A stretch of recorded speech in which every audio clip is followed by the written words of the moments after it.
Joining us now, the Deputy Chief Minister of Rajasthan, one of Congress's most important leaders, Sachin Pilot. Mr. Pilot, welcome. What would you like to hear the Prime Minister say when he speaks and addresses the nation in about an hour and 40 minutes from now?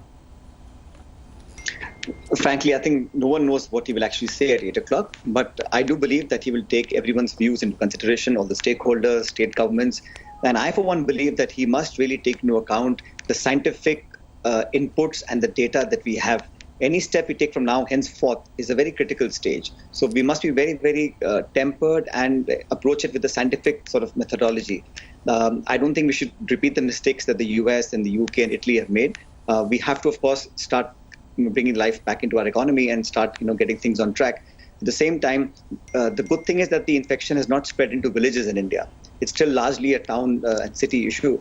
If that were to happen, I think we'll have a grave danger ahead of us. So I hope that whatever lifting of lockdown we do in a graded fashion, it should be done with full safeguards in place that we don't get into community transmission. One of the things that states have asked for, Mr. Pilot, is greater autonomy in deciding how the states operate at the regional district level.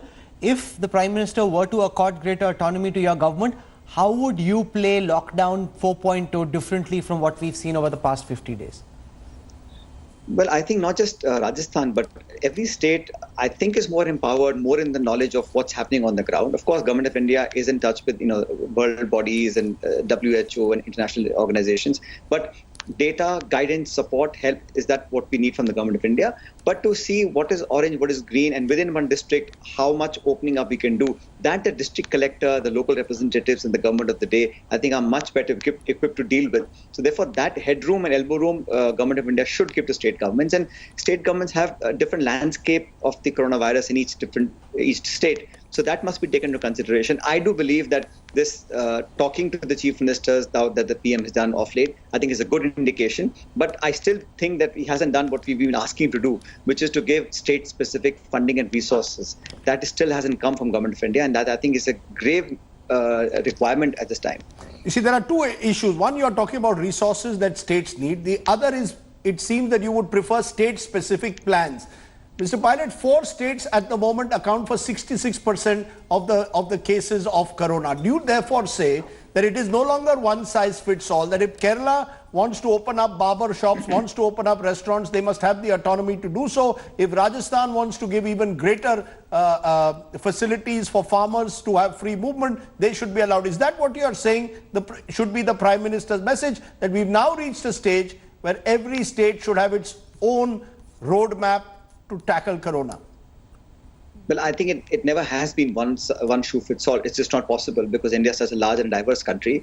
And you talked about a few states accounting for a majority of the COVID positive patients, but you must also look into the number of tests that each state is doing. I could stop doing testing tomorrow and have 0 cases and get applauded, but I'm actually putting things under the carpet. Idea is to test, isolate and treat. If you stop testing, you will be in the top performing state and you will have people clapping for you. But that's only for a short period. You have to do aggressive testing, what South Korea has done. So I think we have these broad guidelines, which is in the good for our country and good for all people living in this country, but small steps that need to be taken. I think this micromanagement must be done not from Delhi, but left to the state administrations, because I think they're the most closest to the ground. And the fight against corona is happening in the hospital beds, in districts and cities all over this be It's not happening in New Delhi. It's not happening in Luton's Delhi. How much extra capacity have you built up over the past 50 days?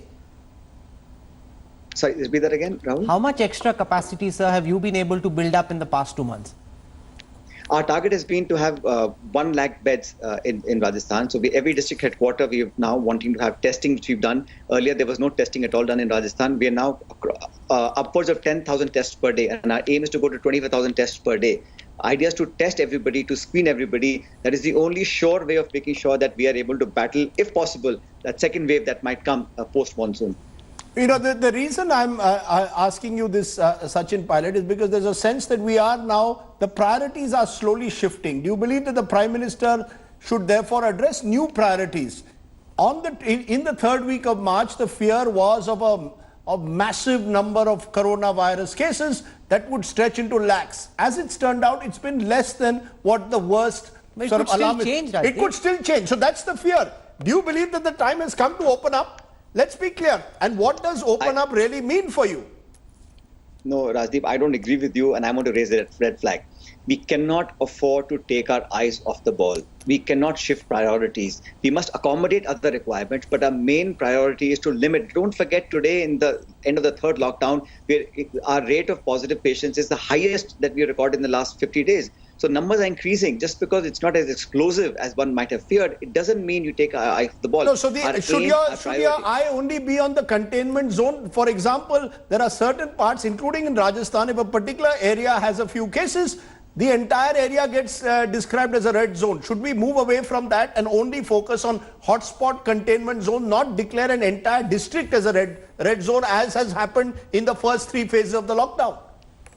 In principle, I think that's what we should do, but we should reseed the hot zone areas gradually. You can't, make a district red zone today and then tomorrow only 1/10 of that district, because you see people move around and the infection spreads with the movement of vehicles, with individuals. So we must unlock or demark it as red zone, but do it gradually. And I still tell you that whatever we know the areas are where the propensity to infect is high. There is, you can extrapolate the data, learn from other countries. Whatever numbers we're sitting on today, we cannot afford to letting that number go into our rural hinterland. We just cannot afford to, as a country, allow India's villages to get infected. We must limit it. That's why I keep saying that we must accommodate other priorities. But today, our priority still should be to contain, to test, to isolate, and to mitigate the damages as much as possible. Thank you very much, Mr. Sachin Pilot, for joining us. Hello everyone, this is Rahul Kamal here. Hope you enjoyed this video. For the latest news and analysis, like and subscribe the India Today YouTube channel, and don't forget to press the bell icon to stay updated.